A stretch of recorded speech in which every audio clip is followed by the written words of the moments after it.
Les prix de plusieurs métaux industriels et précieux grimpent en flèche depuis le début de l'année. Le prix du cuivre, entre autres, a atteint 11 000 lundi avant de se replier un peu, mais la hausse est de 22 depuis le début de l'année. On a l'argent, l'or qui ont également battu leur cours historique au cours de la semaine. Au menu de notre rubrique Zone investissement aujourd'hui, ce mouvement à la hausse va-t-il durer pour les matières premières? Avec nous, John Plassard, spécialiste en investissement au groupe Mirabeau. Bonjour, Monsieur Plassard. Bonjour. On essaie de comprendre ce qui explique cette poussée, parce qu'il y a des forces contradictoires en ce moment sur les marchés. Le ralentissement de la Chine, par exemple, est-ce que ça ne devrait pas freiner la demande pour les métaux de base?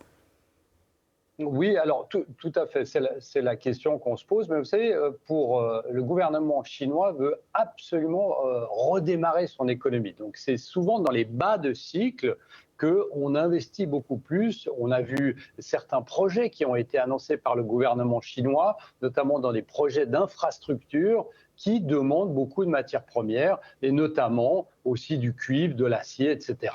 Et on voit que aussi, on l'oublie souvent, mais la Chine est le pays qui investit le plus pour les énergies vertes.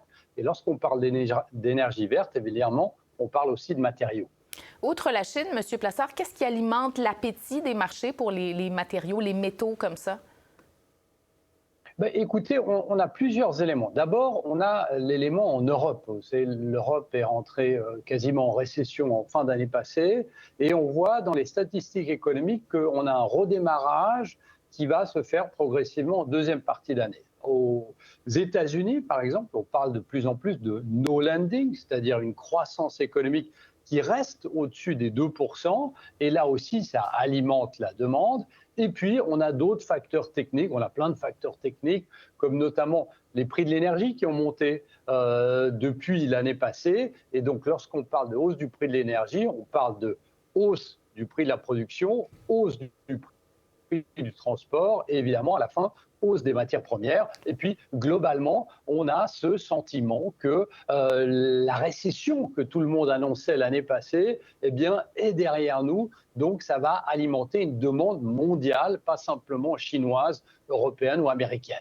À tel point, cette demande, M. Plassard, qu'il y a des craintes de manquer de cuivre, de manquer de certains minéraux stratégiques, surtout si on tente de réaliser et même d'accélérer l'électrification de l'économie, le virage vers l'intelligence artificielle. Est-ce que ça a un fondement et ça contribue à faire bondir le cours des métaux?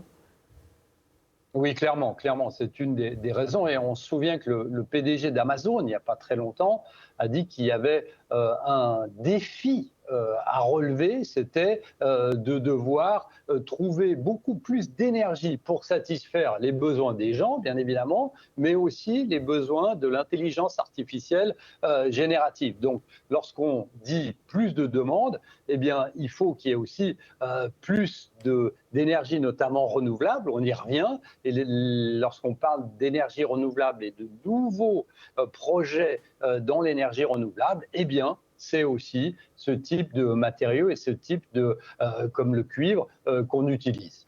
Ajoutons à ça toutes sortes de tensions géopolitiques. Là, je pense entre autres aux heurts en Nouvelle-Calédonie. Ça fait monter les cours du nickel. Donc, les tensions géopolitiques en ce moment, il y a un élément de ça là, dans la montée qu'on observe. Oui, tout à fait. Et puis, vous savez, lorsqu'on parle de tensions géopolitiques et aussi de métaux, eh bien, on songe à ce qui s'était passé. Vous savez, il y a un exemple, c'était en 2014, lorsque la Russie a annexé la Crimée. Eh bien, on avait vu les prix du néon qui sont extraits en Crimée, qu'on utilise pour les semi-conducteurs, eh bien, ils avaient progressé de plus de 600%. Et on se souvient aussi que lorsque la Russie a annexé l'Ukraine, eh bien, on avait eu plusieurs produits, plusieurs métaux qui avaient progressé fortement, comme le potache, le nickel aussi, qui Oui. est produit et extrait en Ukraine. Bon, évidemment, l'évolution des prix, c'est jamais linéaire. On a eu des sommets dans les derniers jours, mais depuis mercredi, on a une petite baisse pour le cuivre, le fer, l'acier. C'est quoi la tendance à long terme? Vous évoquez même la possibilité d'un super cycle. Qu'est-ce qu'on entend par là? Bah écoutez, le super cycle, tout le monde en parlait à la réouverture, après le Covid. Et le super cycle, vous savez, il y en a eu 4 dans l'histoire moderne qui étaient des cycles qui ont duré plus de 10 ans. Vous aviez notamment l'industrialisation des États-Unis à la fin du 19e siècle, le réarmement avant la Deuxième Guerre mondiale, et puis au début des années 2000, eh bien, on avait aussi la Chine avec plusieurs projets. Donc ici, on est dans une idée de dire que potentiellement, s'il y a un super cycle qui est tiré par une demande, notamment des énergies renouvelables, eh bien, le prix des matières premières peut continuer à monter parce qu'il y aura une demande potentiellement sur 5, 10 ans, voire plus. Donc, c'est pas trop tard, là, après la montée qu'on a observée pour les titres liés aux métaux, c'est pas trop tard pour investir dans ce secteur-là, selon vous?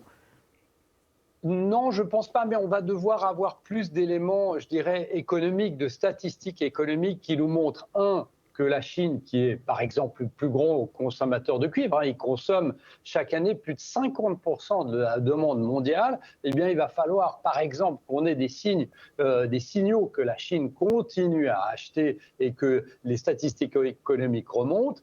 Et sinon, on a certains métaux qui peuvent continuer de monter parce qu'il y a une demande. Et vous parliez du nickel juste avant. Le nickel, on est très loin des records qu'on avait eus, même si le nickel a monté dernièrement.